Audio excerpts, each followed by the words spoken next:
morning. It's good to see each and every one of you here today at Radiant Life. My name is Josh, the lead pastor of ministries. I'm JB, worship arts pastor.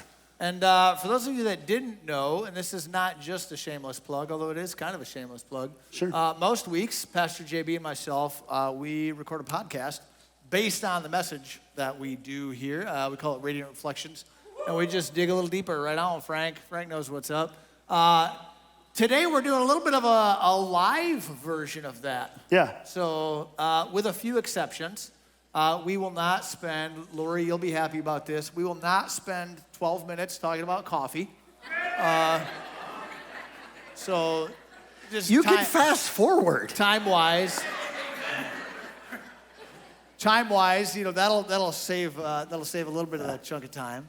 But and we probably won't get into too many random tidbits. Although, yes, I had a buddy call me last night. Okay. And he as I drop a microphone, don't do that. I'll break things. Don't do that. I'll break things.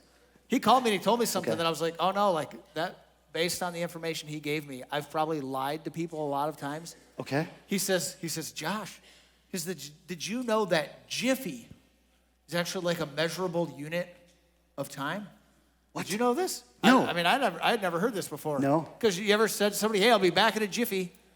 A GIF. Or a GIF, whatever. Yes, I've heard that. Apparently, Okay. this refers to 1/100th of a second. I think that's pretty fast. So I've lied every single time Okay. I've told somebody that. Okay. Like I haven't even left yet, and that time is up. Yes. That I said I would be back in. Wow. Fun-filled So fact. just a little confession here, like I've lied. If I've ever told you I would be back in a GIF or a Jiffy, like I lied. I'm sorry. I just want to put that out there in the presence of my brothers and sisters. We did have some great coffee, though, on the conference trip. We did. So we'll share some pro tips. If you're in Orlando, there are 3 shops to visit. Top of the list would be a shop called Deeply. No, nobody's writing this down. Oh my gosh. Pastor Ryan encourages us to take notes. Come on, what's up? I see one person. Second would be Han, H-A-A-N, very good. And Lineage would be third. These are phenomenal coffee shops. I recommend the espresso at Deeply. Which is what I got when we went there, and it was fantastic. It was wonderful. So there's our coffee. There you go. Yeah. Well, hey, we want to, a few weeks ago we did a little bit of a panel just with some staff. We wanted to bring some other voices in, right? We're still in our ER series, Emotionally Healthy, Holy Relationships. And to date, we've covered a few different topics. We've looked at breaking the quit cycle. That's how Pastor Ryan kicked this whole series off. We looked at elephants in the room and how do we address those things. We talked about conflict. And then last week, Pastor Brandon talked about pursuing God together. And so we just wanted to kind of double click on a few of those things.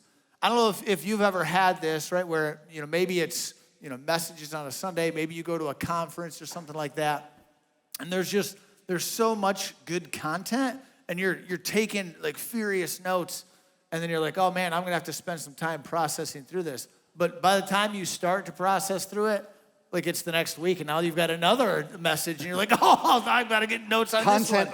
Content overload. Yeah. So we just wanted to kind of push pause on moving forward with this series and instead kind of look back over our last 4 teachings and get some different perspectives on some of these things. So at this point, I want to invite those that are on our panel. You can come on down to the front. That's right. You know what? We try. It is what it is. I should have started humming. Yeah. Like Eye of the Tiger is a good tune. It's just such we a slow... We can't play that on live stream though. No, it would kick us off. like they'd kill us and stuff. But anyways, I'm sorry I dropped the ball there. That's okay. That's all right. Okay, so hey, let's do this. Starting over on that end, let's just introduce who you are, kind of what you do. What does your life look like right now? I'm Rebecca. I'm a mom, and this is my husband. Yeah, Chad Van Dozen. We've got 2 young kids at home. We both work for Youth for Christ. We've been married for almost 6 years, and that's us. And I'm Sandy Watson, and They brought me on as the mom of this group, I think. And if it was for wisdom, they're in trouble. Older sister. We'll say older sister. That's right. Wait, you didn't tell us what you do. Oh, I don't do anything. That's not true. I see you here all the time. Oh, yeah. I do everything I'm called to do. So, no, I'm a Look at that. retired administrative assistant from Sturgis Public Schools. God. I am Stephanie Byler, and I teach third grade here at Eastwood, and I'm married to Bobby. Bobby Byler. Wife Stephanie, we've been married for almost 20 years, and I work at Abbott as a strategic program manager, so focus on our formulations and from engineering and scientist perspective. And what he didn't say is Bobby is actually a professional ballerina. Ask him after the service to show you a couple of moves. No. Well, hey, we just wanted to bring some different perspectives in, like I said, to some of this stuff. So let's rewind to week 1 of this series, where Pastor Ryan talked about kind of breaking the quit cycle, right? And he talked about these zones. You've got the A zone, the B zone. The B zone, it's full of problems, right? And sometimes when we're in that zone, our tendency is to go to the Q zone, which is where we quit. We're like, nah, this is too hard. I got to get out of here.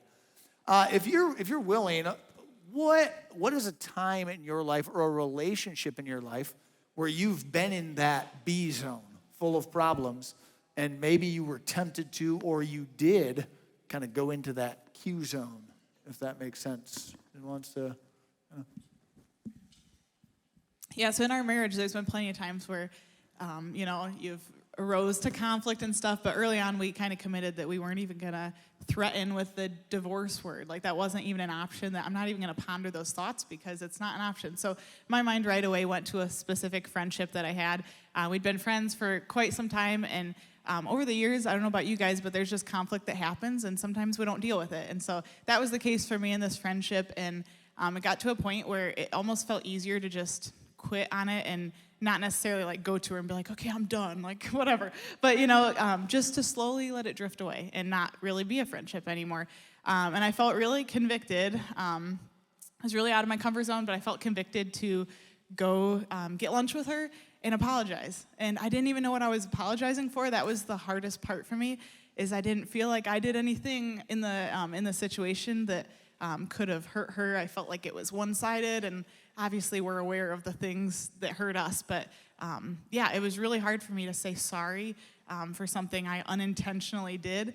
And she shared some things that I had done that had really hurt her, and I didn't feel like I got that apology back in return, which was kind of hard for some time. I had some bitterness that I hung on to for a period of time, but part of that has been giving it to God, because I can't think of the exact quote, but basically bitterness is hurting me more than it was hurting her. And so I'm thankful that I didn't quit on that friendship. We're still friends to this day. And although friendships change and it looks a little different than it used to, I'm thankful that, God spoke to me in that moment. And I really was able to draw from that I have just as much a part of the problem as the other person does, whether it's in our marriage, whether it's at work, with a friendship. I'm not innocent necessarily. Bitterness is the poison we drink, expecting it to kill our enemies. No, that's good. It's true. It's true. Good. So I want to talk to you today about sending relationships to the quit zone. And I have a very unhealthy relationship in my life that I keep trying to give up on. And I would probably consider it toxic. It's caused a lot of pain, not only to myself, but, to my family. And through this teaching series, God revealed to me that the reason why I can't give it up is because I haven't really resolved it with the person that I'm in conflict with. And I knew that, and I realized that even before that, but I didn't want to face it.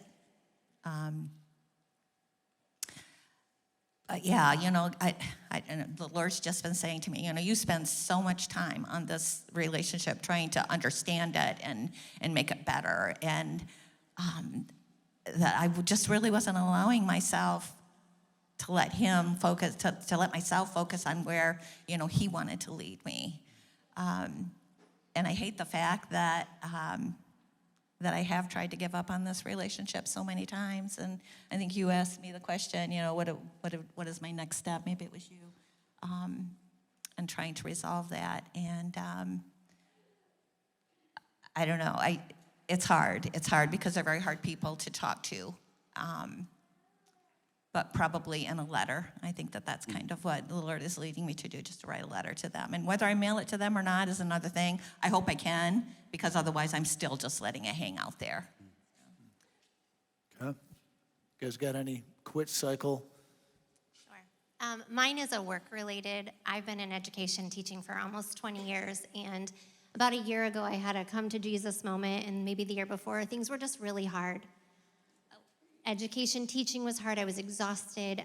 There were a couple of times I'd pull into the parking lot at school and I would just sit in my car and think, I can't do this. And I'd have to convince myself, go in there, go do your job. And I love teaching. I feel like that was a calling God gave in my life, and I love what I'm doing, but it just got to a point where I was ready to quit. There were a lot of problems in that B zone, and I was just done. And we had conversations, and he's like, nope, you'll be fine, just keep going. And I came to an encounter night here at the church, and I sat in that back corner right there, and I just felt like in that moment God said, just come to the feet of Jesus. And I remember praying and crying out I'm so done. I can't do this anymore. I can't do this on my own. I'm ready to quit. I don't know what to do.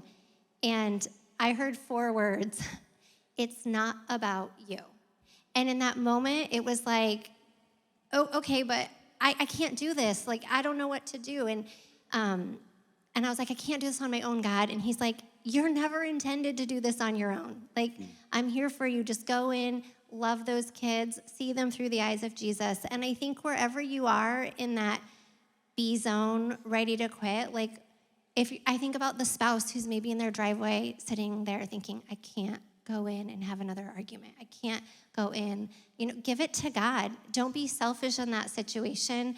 For me, it was, I had to trust and obey. Okay, God, I'll go back in and I'll do it again. And it just changed my whole perspective. And this year has been a fabulous year. And my kids are great. They were great last year. It's not the students. It was me and trying to do it on my own. And then I remember talking to my sister-in-law at the beginning of this year, and I was like, yeah, I'm having a great year. I love my class. And she said, remember when you had that moment with Jesus and you shared how it's not about you, it's focusing on the kids, and that just really changed my perspective. So whether it's your relationship with your spouse, maybe your child, maybe a friendship, trust and obey, and it's not about you. What can you do for that person, and just turning the focus on them. Now, in that, did you, we talk often in church, hey, just give it to God. Was that for you, was it an instantaneous thing, or was that something hey, several days, several weeks, whatever? Nope, I've got to remember this encounter that I had with Jesus, and I'm going to walk in the truth of that. What did that look like for you? I think for me it was instantaneous. I did argue with God in that chair a little bit, but I'd also done a Bible study earlier, years before, and talking about Moses and the burning bush and how he was standing on holy ground, and just remembering my classroom is holy ground. That is where I can be Jesus to those students, my colleagues, the parents. So it was pretty instantaneous for me. I needed a change. Okay, cool. All right, there was a question I was going to ask and I forgot. JB, you got anything cool? No. To ask just to fill that space? That was great. Totally forgot it. All right, let's talk conflict. So this spans pretty much any relationship, right? From being a kid to arguing over which video game character you get to play, or whatever. Friendships, marriage, work, conflict spans a lot of different things. As you guys look at some of the kind of the relational spheres you operate in, right? We use that language where we live, work, and play. When are some times that you've had conflict, and how did you go about navigating that? Whether in a healthy way, or if you're I screwed that up. What are some examples that we've got there? Yeah, you look like you were just ready to jump for that mic, Bobby. pointing to me for conflict. Okay. So shortly after we were married, this was just a couple weeks. So Stephanie had just finished up her college, and I still had a couple years to go. We had part-time jobs, and we went to an auction, and there was real estate, and we were talking about it, and we were in a wedding that afternoon. And so I went and dropped Stephanie back off at the house so she could get ready. And I remember her telling me, do not buy that house. And I probably should have realized at that point, I probably should have just stayed home and gotten ready for the wedding. But yeah, so I went, as you can probably guess, went to the auction. I thought it went pretty cheap, the house, and so we ended up buying the house. That was, so this was our second house, right? So we're 21 years old, part-time jobs. We live in a house, and then this was going to be a rental. And it was not the wisest move on my part. That house, over the years, a tree fell on it. Renters caught it on fire. Renters trashed it. Neighbors was throwing trash in the yard. It was just a mess, right? And looking back, we were not in alignment ourselves, or hadn't really prayed about it even. And fast forward, we've purchased many properties now, and nothing even close to that property from a conflict, I guess. and from a problematic standpoint. But it's just giving it over to God, praying about it, and doing your homework and seeking counsel on that, and knowing when to pull the trigger or when not to pull the trigger from a decision standpoint. And that can go for any decision, right? If you're married, if you're single, seek wisdom, seek counsel, and pray about those decisions. So Stephanie, Bobby shows up, and you're like, Bobby, why do you have that extra set of keys? Like, how'd that go down? You really want to go there?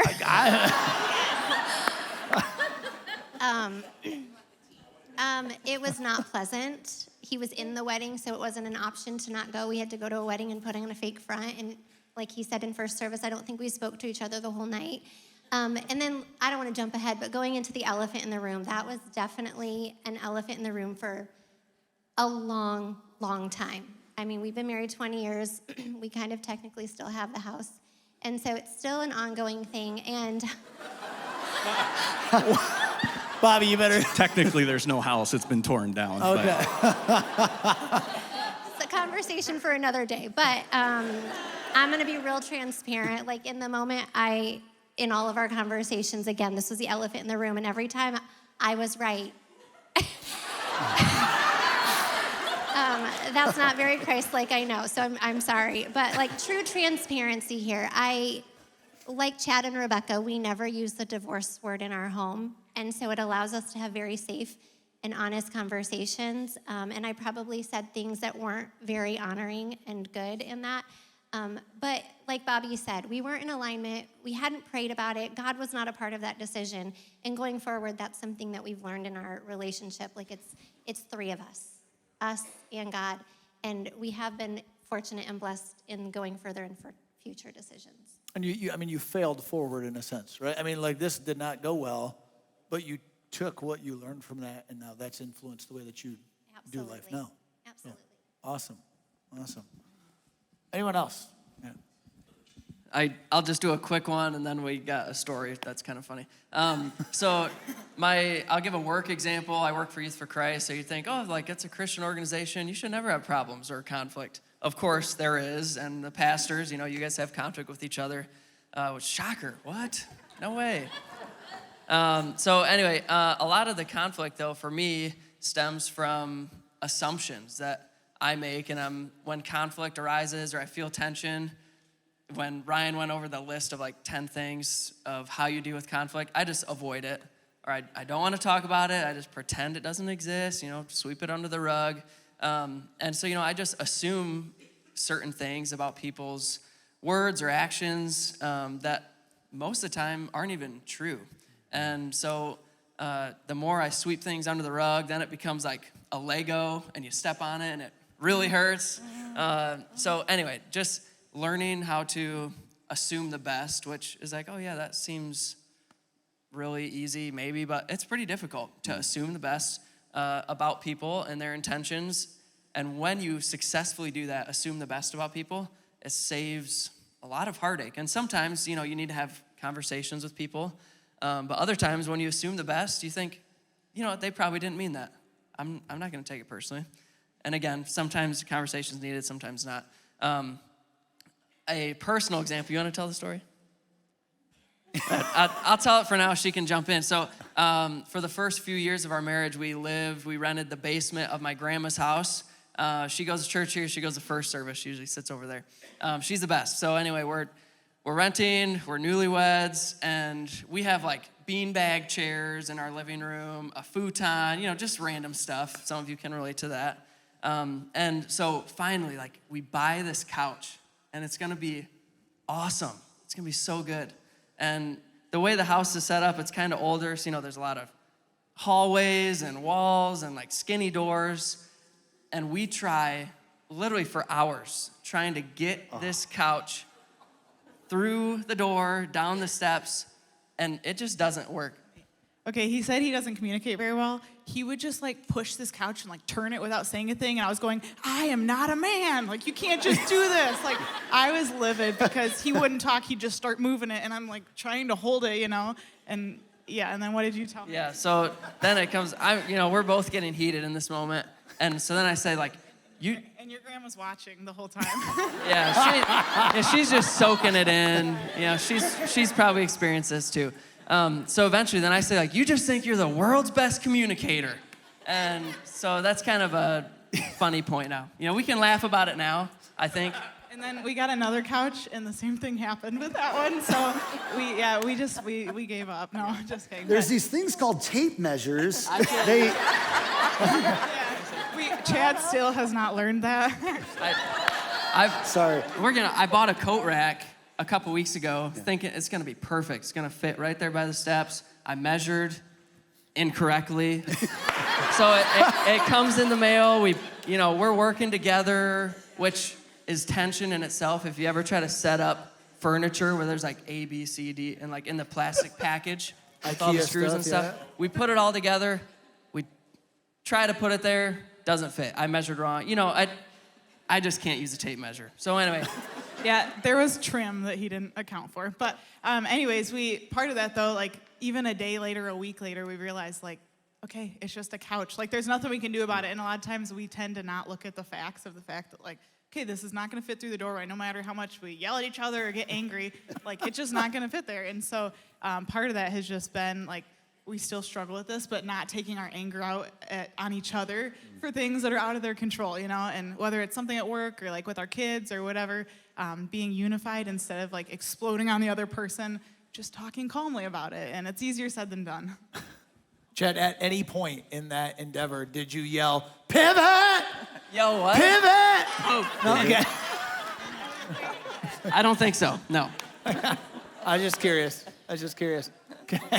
How long did it take you guys to like settle down after that whole thing? I don't know, probably a few hours or something. I probably went to bed angry. That's like realistic. And him being the guy just rolled over and fell asleep, Oh yeah.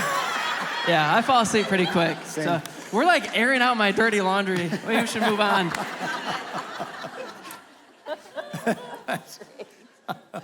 Oh, that's awesome.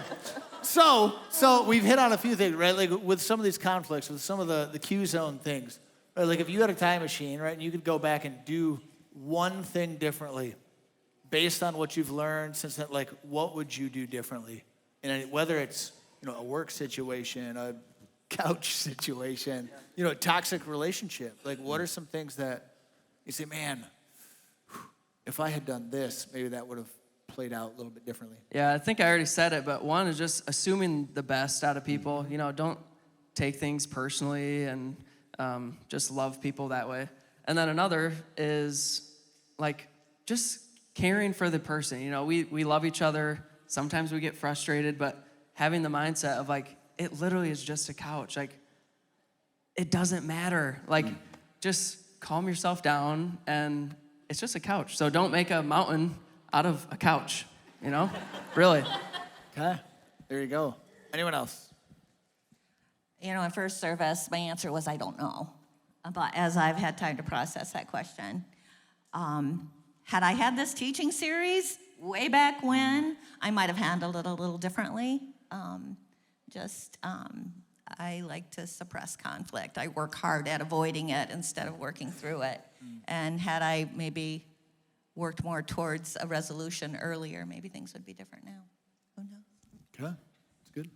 Yes. I just second what Chad said. Don't make a mountain out of a molehill. Like, in the moment, conflict feels really heavy and really hard. But after being married 20 years and looking back at the little things that we let grow into huge things, I think that just comes with age and wisdom, knowing it's not worth it. So whatever struggle you're going through, it may feel huge, and maybe it is huge, and I don't want to underplay that, but fast forward 10 years from now and think, okay, how am I going to feel about this situation in 10 years? Am I going to feel the same way? Am I still going to feel as bitter as I do now, or will it all be over and done at that point?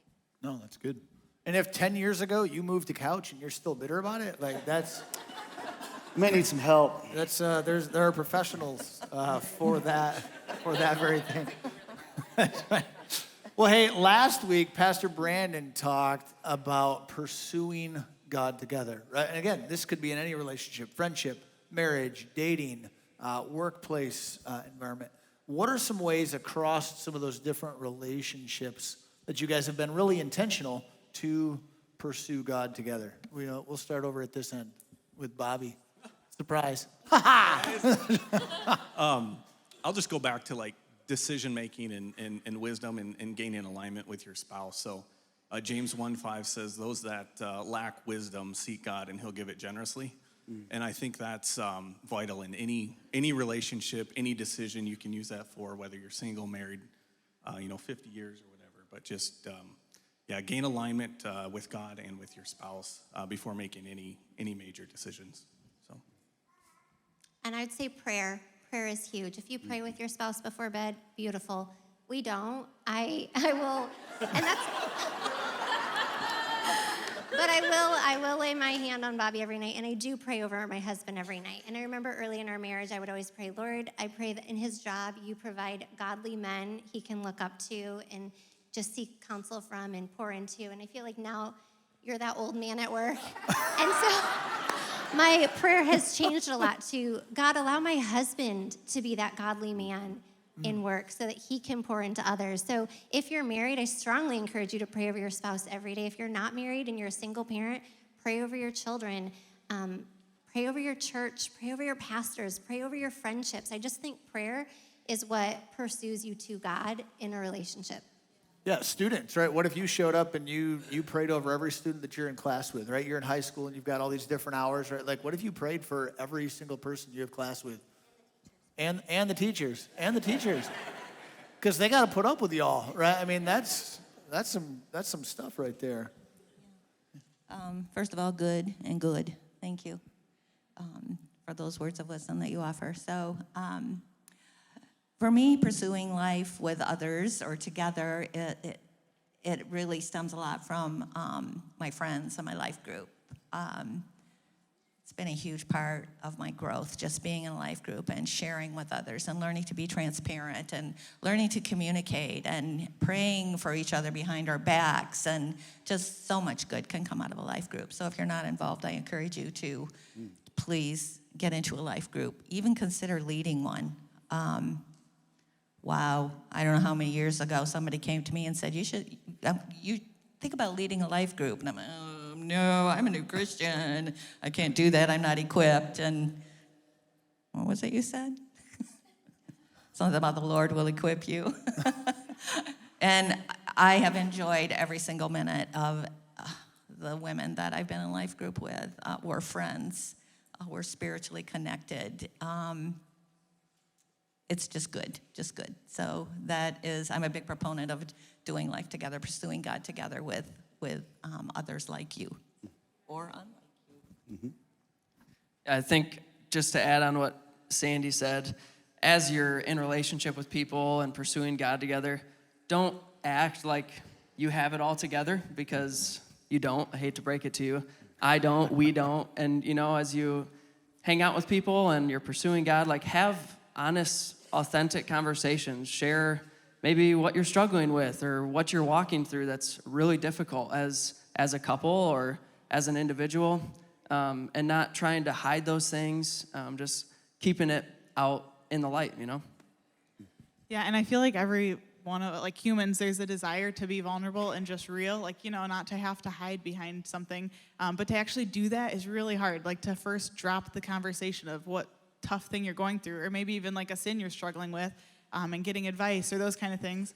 And I feel like it's almost easier to text or post on Facebook sometimes things than it is to just talk face to face. And I don't know why it is that way, but sometimes in our culture it is. And so I just challenge, for me, that's been freeing to be able to just be real with people who are in my life. And we've got a couple really close friends that we go through life together and both build each other up and just cry together, laugh together, make jokes about each other, and stuff like that. And it's good.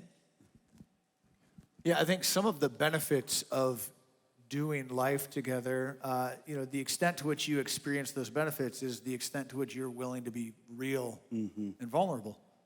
I could go into a space and do life with somebody, but if it's always just a facade, that's not going to be beneficial to me. They don't actually know me, So I think that's a challenge. But JB, in first service, you were kind of talking about a little bit of a tiered approach to some of those things. Yeah, I think there's tiers of struggle in our lives, and we may find that at this bottom tier, it's something that we could joke about on a stage with 500 people in a room, right? But there's probably things in the Van Dozen's life that it's only between them. So that's another tier. And then there's another tier above that. It's like just you as a person, as a woman or man of God, that you may not be able to say those words to anyone. Like, you might not be able to talk about that thing, that elephant in the room of your own heart, with anyone. And so, we talked first service kind of about the stigma around counseling and therapy and spiritual direction. I would encourage everyone in this room, you don't have to come from crazy trauma to need counseling. I grew up in a Christian home, didn't experience trauma as a child or growing up. Fast forward some of my experiences in life, I needed to talk to someone. I needed to talk to another person of faith. And that person ended up, in my life, the most fruitful connection was with a spiritual director. And for the last 3 years, I've been able to have those, what we call 10% conversations with this other guy. He's not from around here, doesn't go to our church, from halfway across the country, certified in spiritual direction, and he just holds space. He just listens to those things that I may not be able to talk with anyone about, even your BFF, doesn't matter. I think everyone needs that one person, and it may be a mentor, maybe an older woman or man of God that you can trust, that it's not going any farther than right here. But find that person for those next level things, because you can't live with those things in your heart and mind. You can't carry those things. You need freedom. Oh, that's good. That's good. Well, hey, anything else from an emotionally healthy, holy standpoint that you guys just burning in your minds that you want to share? I don't want to cut anybody off. We're good. We good? All right, let's pass that mic down here. We got one more. Pastor Ryan touched on this one of the weeks when he talked about love languages. And if you're not familiar with them, I would highly recommend just Googling it. But there's 5 different love languages. And early on in our marriage, we do not have the same love languages at all. So I felt like we tried really hard to love one another in ways that were important to us, but it felt exhaustive. And he didn't appreciate what I had done, and I didn't understand why. And then fast forward halfway through our whatever, I researched, and we figured out what our love languages were, and that was so transformative. And I remember having a conversation one summer, sitting down being like, okay, these are my needs. How can I show you that I love you? And this blew me away. I'm expecting like this profound, like, I need you to blah, blah, blah, blah. He says, I need you to mow the lawn. That's it. Like, I'm pouring out my heart. I'm doing all these things that I feel are enough for you. But one of his love languages is acts of service. And so that was so profound to me. Like, that simple act is how I can love you. And that was so, I would say, like, we had a great marriage early on, but wow, like living into your marriage and really finding out what your spouse needs from you just made such a healthier relationship. And then even for him, like, one of my love languages is physical touch. And I remember early in our marriage, we'd be sitting in church and I'd be like, will you put your arm around me? Like, and that was not a way for him to show love to me because it didn't mean anything to him. But since then, like, just that little change has been super powerful. So have that communication with your spouse. Have that discussion. Like, you may think that you're loving well and you're doing it right because that's your love language and you're loving the way you want to be loved, and it's not reaching that person. And so if there's a way that you can understand and learn that, wow, what a difference it can make. Oh, that's really good. Thank you. Thank you for sharing that. Well, hey, can we thank our panel of guests here?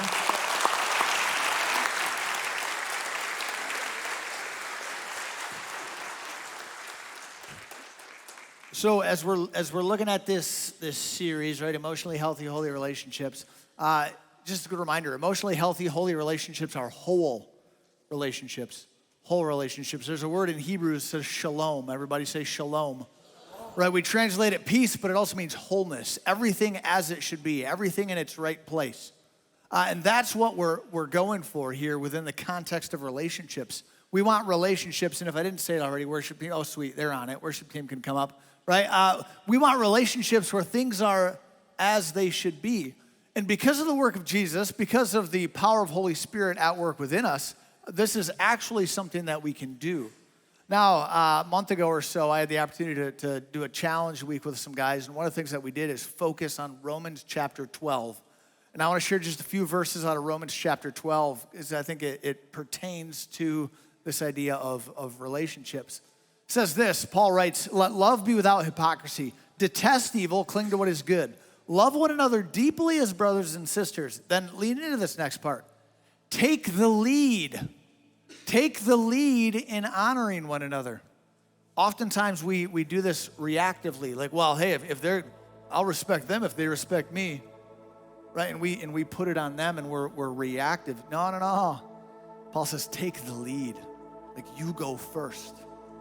He says, do not lack diligence and zeal. Be fervent in the spirit. Serve the Lord. Rejoice in hope. Be patient in affliction. Be persistent in prayer. Share with the saints in their needs. Pursue hospitality. Bless those who persecute you. Bless and do not curse. I mean, sometimes even that in the midst of conflict, they're coming at us. What if we approach them from a standpoint of wanting to bless them? It says, rejoice with those who rejoice. Weep with those who weep. Live in harmony with one another. Do not be proud. Instead, associate with the humble. Do not be wise in your own estimation. If you're anything like me, most of the time, you probably figure that you're right most of the time, right? I mean, I tend to think that I know what's going on. Anyone like me in the room, like you're like, I'm a pretty smart guy. Says, yeah. It says, don't be wise in your own estimation. Do not repay anyone evil for evil. Give careful thought to what you do, that it's honorable in everyone's eyes. If possible, this should sound familiar from the last week, right? As far as it depends on you, live at peace with everyone. Healthy, holy relationships take intentionality, right? We don't accidentally stumble into like a really good relationship where we handle conflict well. We have to be very intentional with these things. And since these things take intentionality, let's be intentional. He says, take the lead in honoring one another. He says, as far as it depends on you, and it does take two to tango, But as much as it depends on you, as much as it depends on me, let's pursue that wholeness in our relationships together. I want to end with this question. I encourage you to jot this down, take a picture, but spend some time, as you process through what our panel had to say today. How will the people where you live, work, and play benefit from what you've heard today?